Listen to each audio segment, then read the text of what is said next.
Being 30 hits different. Alam mo na ang worth mo, pero ipapaalala ng tuhod mo na di ka na 20. Wala ka ng pake sa opinions ng iba, pero bigla kang may pake sa sakit sa likod. Mas gusto mo na ang peace kesa drama, pero nare-realize mong mahirap na makipagkaibigan.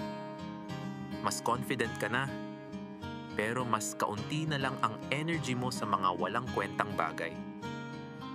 Mas malaki na ang kita mo, pero mas madalas mo nang i-google. Bakit parang ang sakit ng katawan ko?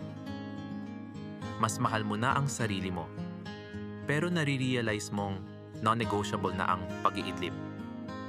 30s is where you realize.